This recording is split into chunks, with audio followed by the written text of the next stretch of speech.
嗨，大家好，我是躺平叔，今天是2026年6月14号。這一期咱們聊一聊居民存款連續2個月減少，這到底怎麼回事？反映了一個什麼現象？6月12號，央行公布了5月份的社融數據。這個數據我們昨天節目也介紹了一下，主要是介紹居民的短期和中長期貸款連續下降，成了負值，不仅不增長，還在下降。那我们今天主要講一講居民的存款。這存款連續2個月下降，說明什麼問題？6月13號，中國基因報它刊登一篇報道，咱們就是官方的媒體，根據媒體的報道來談一談看法，言之有物，所以避免了這種空穴來風。這個中國基因報它的標題叫縮水超2萬億，居民存款連續2個月減少，咋回事？我們看看這個媒體怎麼分析居民存款2個月減少的這個問題。6月13號，話題居民存款2個月縮水超2萬億，衝上熱搜，引發熱議。根據南方都市報報道，6月12日，央行發布2026年5月金融統計數據。央行發布的數據顯示，截至5月末，人民幣存款餘額344.45萬億元，同比增長 8.7%。比去年增長了 8.7%， 前5個月人民幣存款增加15.77萬億，也就是從2026年1月1號到2026年5月31號，人民幣存款是增加了15.77万億。其中人民幣存款它涵蓋住戶存款、非金融企業的存款，就是企業存款，企業存款裡面把銀行什麼的去掉，非金融企業，還有個政府他們的存款。那這個構成住戶存款增加 5.63 萬億，住戶存款就包括我這樣的牛馬和韭菜。當然了，你我這樣的牛馬和韭菜貢獻不多，主要是那些婆羅門 1%、2% 的那種巨富家庭、高净值的人群。所以居民存款增加 5.63 萬億，非金融企業存款增加 1.26 萬億，財政性存款增加 1.91 萬億，非銀行業金融機構存款增加 5.64 萬億。根據萬德統計，他說5月居民存款減少1100億元，具體到5月減少了1100億，而4月份減少的是 1.94 萬億。所以這個4月和5月加到一起，2個月合計減少了 2.05 萬億元。所以說4月5月連續2個月居民存款減少了2萬億。與此同時，這也是居民存款近10年來首次連續2個月減少。上一次類似經歷是回溯至2015年4月、5月，居民存款單月分別減少 1.05 萬億元、4413億元。2015年4月、5月正處於一輪牛市快速衝頂階段。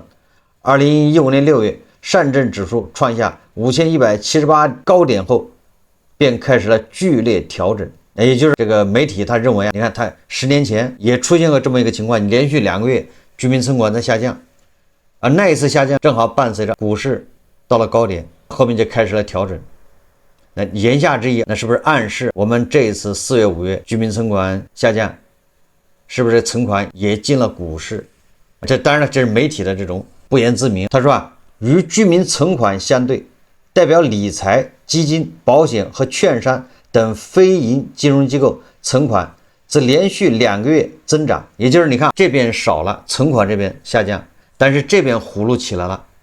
哪個葫蘆起來呢？就是基金、保險和券商這種非銀機構存款連續2個月增加。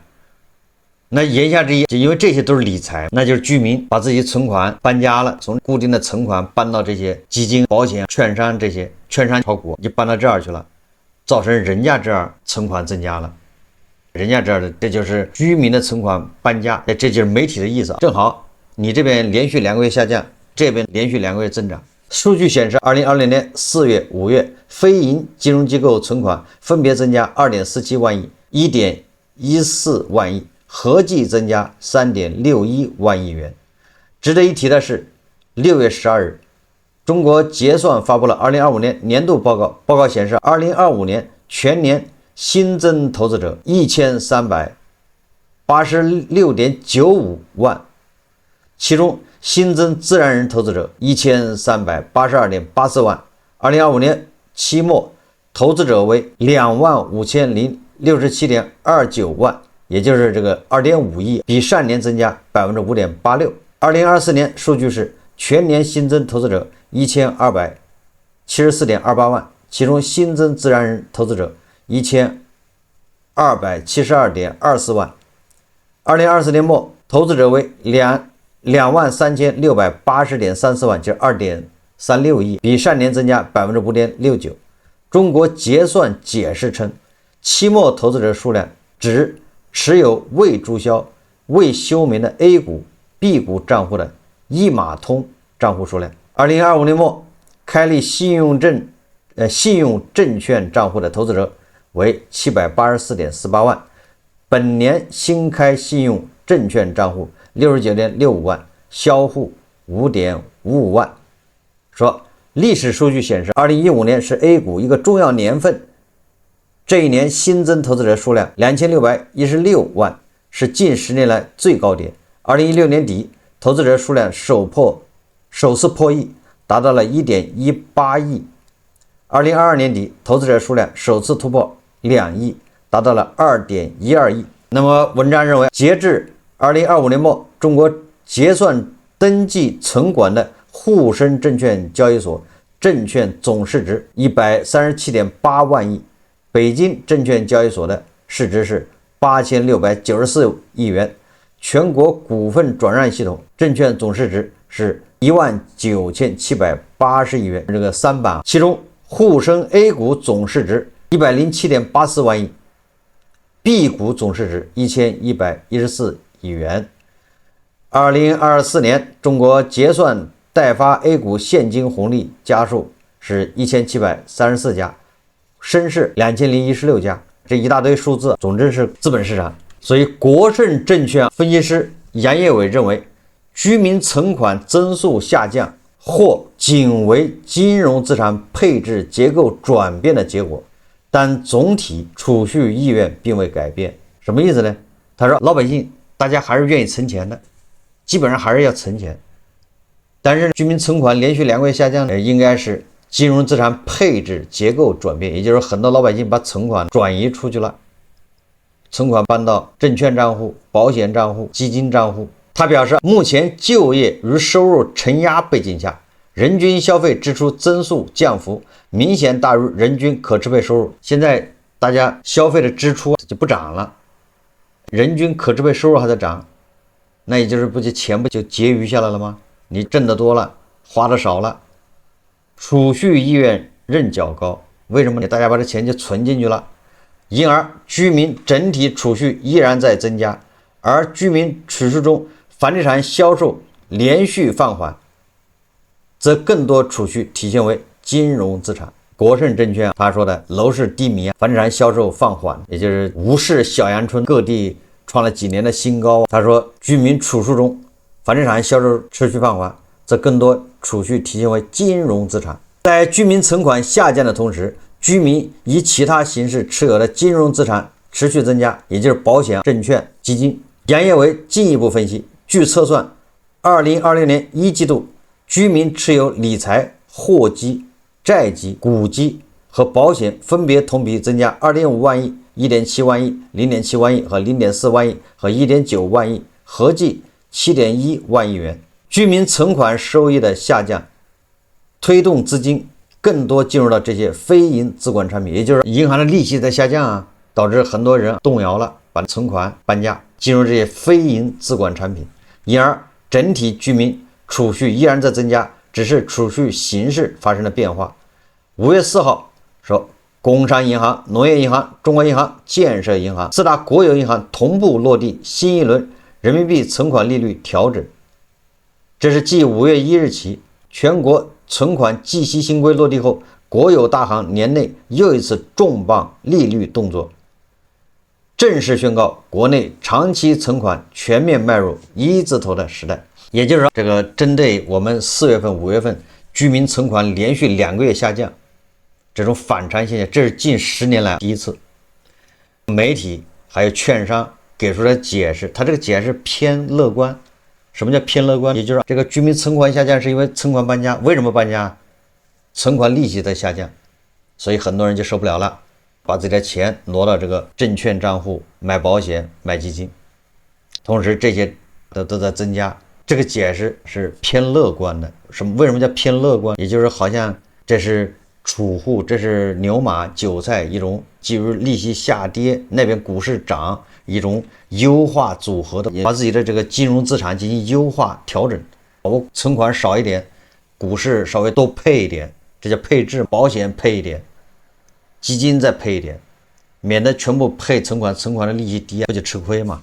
所以他这種解釋顯得好像跟其他的沒關係，僅僅是金融資產的配置，再配置導致存款這一塊下降了，連續降2個月。我也不能說這個解釋不對，這都是一家之言。所以我提醒大家關注的不僅是資產配置這種國內的，你從存款到基金到保險到股票，這是一種配置。那這個是媒體還有券商的解釋，但是我們也要不能忽略一些其他的因素，其他的可能，而這些可能都是互相有所牽連，互相有所驗證，它都不是孤立，它也不是什麼單一線索。所以我們來探討一下。首先一个，存款就像一个池子，蓄水池，那有人往里存钱，有人不停的存，累进裤腰带往里存钱，有人有各种原因，我要存款拿出去，要買房，要買股票，或者是要去花吃喝，或者是要付彩禮，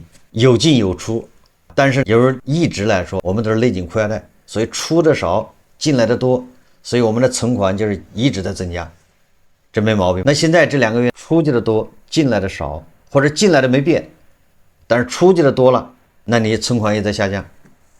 要麼你出去的沒變，就是搬家這些都沒變，但是你進來的少了，你存款也會下降。要麼就是你進來的少，同時出去還多，那你就更得下降了。這個池子就這麼簡單，小學數學題。所以我們就要分析了，媒體還有券商他不解釋進來的，他只說出去的多了，你看去哪兒了？去保險、券商、股市，所以這池子水減少了。那這個我小學5年級的我也知道，他這個解釋有點不全面。我們假設進來的水更多，你雖然出去的水也多，你去買股票去了，你去買保險、買基金去了，但是我存款的錢更多啊。你比如說小陽春，大家把那個房子賣了，也不買新房，這個東西我們一定要自己去想。僅以上海為例，上海今年賣的房子從1月到5月是吧？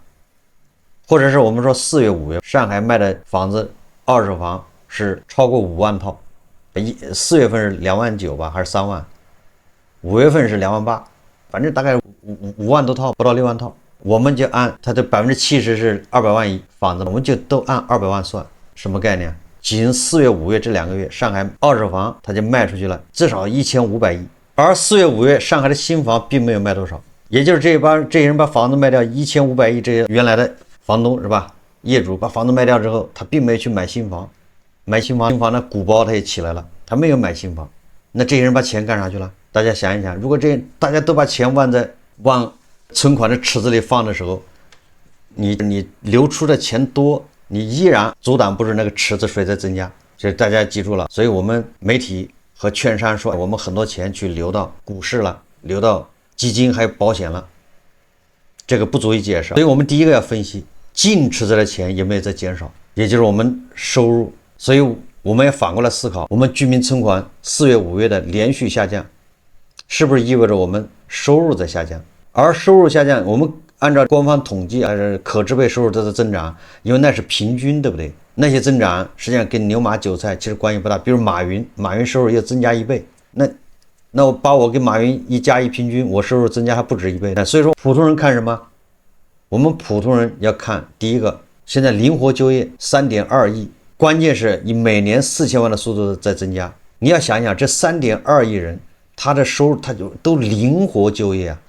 靈活就業什麼意思啊？也就是沒有保障，也就沒有不固定，是吧？今天有活幹，明天可能沒活幹，這3天幹活，下3天要休息，找不着活。都靈活就業的人越來越多，導致你的存款越來越少，很正常。沒法攒錢了，沒有收入啊。而這個每年還以4000萬的速度在增加，那你琢磨琢磨，這些人把裤腰帶勒斷了，他已經沒錢去存了，實在沒得存。月光族越來越多，這個月賺的錢就只能夠這個月花。哎，這就是靈活就業的特點，它這個東西是會達到一個平衡，是吧？你剛開始靈活就業，人還沒那麼多，剛開始靈活就業的時候，大家靈活就業的人收入還可以，不僅能管自己的溫飽，還小有積蓄，每年還能存個2萬。但是你看，無論是外賣還是網約車，是不是現在越來越難了？外賣已經靠不僅是搶單了，外賣直接就讓你排队搖號。你今天想靠自己努力體力多跑几單多賺點錢的機會都沒有了，你得看運氣能不能搖得到你。外賣的收入，網約車的收入是急劇下降，对吧？现在2000萬的外賣選手騎手只有400萬能養得活，我們的訂單一天1.2萬億，大概就這數。越來越多的人成為騎手，1600萬過剩。那這過剩的人他上哪兒賺錢去？他拿什麼去存？他的勒緊裤腰帶也只能一个月管一个月。网约车司機也一樣，所以你看這兩個池子收入都在下降。也就是我們從收入角度來看，從靈活就業這個角度看，我們存款下降也能理解能接受，因為已經發展到這個地步了，大家再靠勒緊褲腰帶也勒不出什麼錢了。過去我們收入雖然在下降，去年收入也在降，前年也在降，但是我們只要勒緊褲腰帶還能攢得着錢。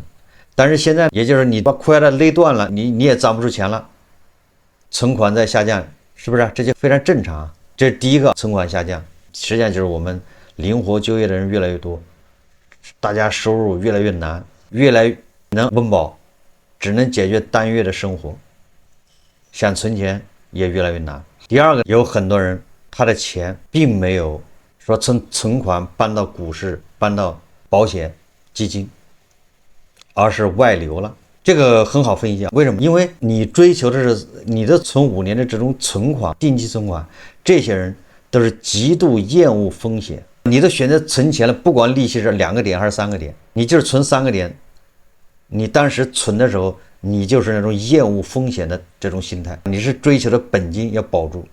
你存的時候3個點，你現在看高，因為現在只有1個點，你覺得當時存3個點挺高，不對，當時3個點的時候，其他的渠道對你的誘惑更大。你存款是3個點，但是我告訴你，你當時如果買什麼信託，那可能是8個點，你到什麼私募，那可能是10個點，其他的渠道收益比這高得多。你3個點跟現在比高，但是跟別的渠道比其實不高。存款永遠是最低的，記住了，因為存款的是剛性兌付，它收益永遠是最低。你當年存5年期的時候，雖然給你是每年3個點，是吧？實際上意味着其他的渠道有給你8個點的，有給你10個點的，你為什麼不選？你還不是因為厭惡風險嗎？你覺得那玩意你存進，你買了理財，你到時候兌付不了，你指着人家利息，人家指你的本金，所以你選擇了存款，實際上說明你厭惡風險。好了，那現在到期了，對不對？利息只有1.5個點了，你說我不存了，因為我嫌利息低，我要去買股票，可能嗎？這就不是你的性格。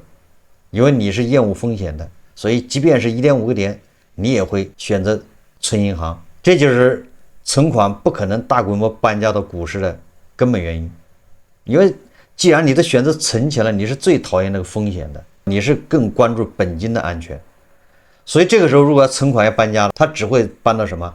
比股市、比股票、比基金、比保險更保險的地方，那就是外流。大量的人螞蟻搬家，利用1年5萬的額度，5萬美元的額度，在螞蟻搬家呀，把自己的錢到期的全部換成美金，通過各種手段，最後流出去了，流到哪兒去了？反正最終恐怕去美股，炒美股。那這個又不是咱們在這推測，那前一陣子是吧？國家8個部門果斷出手打擊富途，什麼長橋是吧？老虎，為什麼？老虎、富途、長橋也不是第一天存在，存在多少年了，一直存在。為什麼今年突然下殺手？對他們進行巨額罰款，要求他們關停服務。不光是打擊這個，現在連地下錢莊這種種都在限制打擊。而且你現在你就利用你的額度5萬塊美金，你說我換了之後，我想把它匯出去，或者是非常複雜、非常難。這說明什麼？這就說明很多人螞蚁搬家已经搬到人家大象都受不了了，搬的太多了，引起警惕。那反过来也说明，如果这个事情很少，一年就100亿，那人家就不会管，没空。既然給了你5萬美金的額度，那你就花去唄，人家不會太在意。為什麼會打擊？就是因為搬的人太多了，動了國本，你這麼搬下去了不得。所以你反過來思考，那就是大量的存款被人換成綠票子，離開了咱們，只有這種解釋。那為什麼會出現這種情況？為什麼現在愈演愈烈？那不就是因為差嗎？對不對？你想想，你這邊利息越來越低，人家那邊大洋彼岸利息還是很高的，4%，是不是？4.幾？這第二個，資本市場只要是個人去一買，他就賺錢。那你說誰受得了這刺激啊？越來越多人去買，買了之後就賺錢，這幾年都是賺錢的，對不對？一賺錢之後在身邊一吹，你看我買了美股納斯達克又賺了，想不賺都不行。而你國內你要投資這個資本市場，那你就是做貢獻，你獲得了很多道德上的這種宏大敘事這種意義，但是你賬戶沒有什麼增加，反而在縮水，銀行利息又低，那很多人他被迫做一種配置，他只能往外跑。當然還有其他的原因呢，還有人他就想着把東西轉移到外面去，叫提桶跑路。總之你要看到螞蟻搬家，大量的錢從地下你看不見的渠道或者非法渠道在往外轉移，這個錢有多少我們只能說猜測。根據彭博社報道說，去年2025年有1萬億美元的熱錢流出中國，創下過去20年之最。彭博社解析了中國為什麼要收緊去海外炒股，原因是有大量的非法資金外流，其中炒美股、港股是重災區。港股大家知道吧？你去炒港股，實際上就是美股了，不是這個意思啊，就是說因為港幣跟美元是聯繫匯率，你手上拿着港幣，你就是拿着美金，自由兌換了。有大量的投資者用每年5萬美元的換匯額度，以旅遊、留學名義換完匯後，把錢轉到富途、老虎這類 APP 裡買海外股票。如果金額更大，有些人會用場外交易，在國內把人民幣交給中間人，中間人在海外讓另一個人給你對應的外幣。另外還有一種方法就是買香港保險，比如用人民幣買香港保險，退保拿到外幣退款。你買的時候是用人民幣買的香港保險，你一買它好像有7天還是1個月的這個叫冷靜期，那你說1個月你人民幣到賬了，買了，好，你這時候你說我後悔了，我不買保險，他給你退的是港幣，這港幣就人民幣就這麼名正言順的換成港幣了。所以這波監管收緊不光只是媒體們猜測的限制開戶，還將涉及整條業務鏈，僅僅是個開始。中國中信證券估計，內地投資者通過富途和老虎持有的香港資產大約有2000億到2500億港元。所以大國不僅是在打擊跨境券商，也是在系統性的收緊內地資金。未來繞道出海炒股的灰色通道將會持續處於高壓狀態。你看，僅去年1年就有1萬億美元，這是居民端的流出，什麼概念？這個創過去20年最高紀錄，主要通過跨境證券投資、港股、美股、留學、境外置業、地下錢莊、虛構貿易等渠道。居民端是重要組成部分，也就是這1萬億美元裡面主要是居民端，就是老百姓。那如果你把企業加上，你想一想，那企業的手段更多。你居民是你比较麻煩一點，在你的錢在國內，你轉出去非常複雜。但是企業端就不一樣了，企業它是合法通過貿易，通過利潤節流，通過它貿易設計各種產品是它的錢就合法的在國外。企業更容易在國內和國外之間搭起一個橋梁，把國內的錢弄到國外去了，變相那比居民也方便得多。所以你就知道為什麼現在突然收緊肯定是容忍不了了，太多了。那我們要反過來問，為什麼這麼多人要把自己的紅票子換成綠票子，要提桶跑路？美股一直漲，美股的賺錢效應只是一方面，美國銀行的利息高，美元利息高也只是一方面，美元堅挺是吧？硬通貨也只是一方面。我覺得更大的方面，那就是沒有信心。提桶跑路的人他沒有信心了。這裡面就要涉及到胡一金老師著名的理論，叫嚇鳥論。胡一金老師說了，这一只鳥你老嚇它，嚇到最後你把那個鳥食放在那，鳥也不過來吃，人家它害怕。著名的嚇鳥論，胡一金老師提出的，鳥兒一被害怕就驚弓之鳥。那為什麼就變成驚弓之鳥？你沒事就給發個口罩，你越這樣，人越害怕，你越收緊，人家越要跑。就這麼簡單，這是一種心理。你越收緊，你現在越收緊，不讓你換綠票子，不讓你往外匯，那人家完了。那趁現在還能匯，趕緊匯，想盡一切辦法，在門還沒關死的時候一定要匯。所以你看，反而這種提桶跑路的這種現象現在愈演愈烈。所以這2個月存款在負增長，那你只能說跟這個有某種至少時間點是能對上的，因為你越限制，人家越要跑，這叫嚇鳥論，害怕呀。至於為什麼害怕咱們不知道，反正人害怕。你越限制，人家現在一看我现在還有渠道的，還有機會換，那趕緊走，晚了來不及了。所以其他的金融資產多了，實際上我們在這個之外，我們要反而的要關注這是表面，這是一種冠冕堂皇的解釋，實際上是牛馬韭菜的收入在急劇下降。那 K 型分化嘛，大家知道什麼叫 K 型分化嗎？我們一直說了 K 型發展，那條腿在往上走，但是一條腿往下的那條腿人是最多的，往上的那條腿是少數人，他有錢，他反而他的渠道多，人家可以靈活處置，有各種方式把它換成綠票子轉移。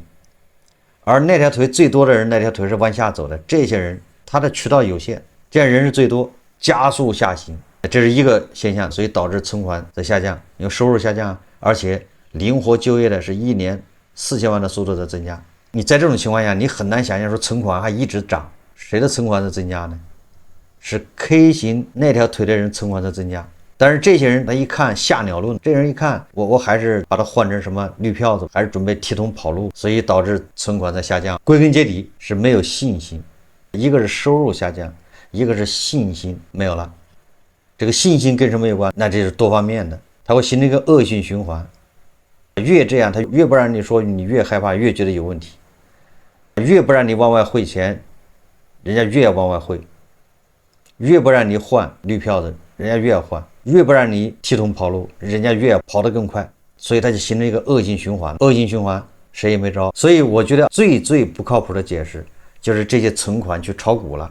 我認為這個是最不靠譜的解釋，因為存款的人，尤其定期、長期存款的3年、5年期的這種存款的人，他是追求本金安全。在很多人的觀念裡面，把它提桶跑路是終極安全。大家仔細想，換綠票子跑路是終極安全，你把它存工行那是相对安全。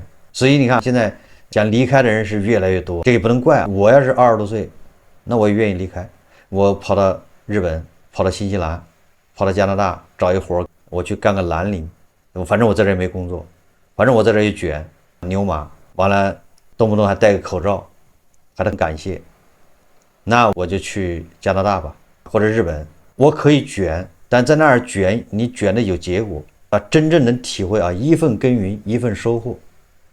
但是你要在這兒捲，那就很難了，一份耕耘它沒有收穫啊。無論你是幹網約車司機還是幹外賣，你現在3年前可以說一份耕耘一份收穫，但是你現在已經不能這麼說了。你當個網約車司機，你送外賣，你說你一份耕耘一份收穫很難了，你只能說有耕耘，收穫只能看天了。但一個外賣骑手接單都要靠排隊靠摇號了，但网约车司機你一天跑的錢，你玩命開車，等你賺的錢還沒你那個車貶值貶得快。你越耕耘你越吃虧，越沒有收穫，你賠的還越多。你說上找誰說理去，是吧？你買個車，你今年開網約車賺4萬，你那個車貶值5萬，你開的越猛開的越多，你貶值還越快。所以你看现在出現一個怪象，我們一直說到越努力反而越慘，不能給你正反饋，給你的都是負反饋。越努力越混得不好，你越努力七大姑八大姨借錢玩命的攢錢買一套房，結果現在房子被銀行拍賣了，你還欠銀行一屁股債，首付賠沒了，自己的積蓄也沒了，這5年8年的工作付諸東流，你還欠銀行一屁股錢，那你說這不就是越努力越吃虧嗎？越努力越慘嗎？那這樣的地方還有什麼值得留念的？所以我要是年輕沒工作，我肯定想着人往高處走，水往低處流。所以这个我对4月、5月存款連續2個月下降，對吧？中國人再也存不動錢了，我的一個看法。當然了，我們不能光看2個月的，我們再看6月，再看看7月是什麼個趨勢。好，這期節目我們就聊到這裡，感謝大家收看。如果喜歡我的節目，歡迎訂閱轉發，也可以在下方留言評論，謝謝大家。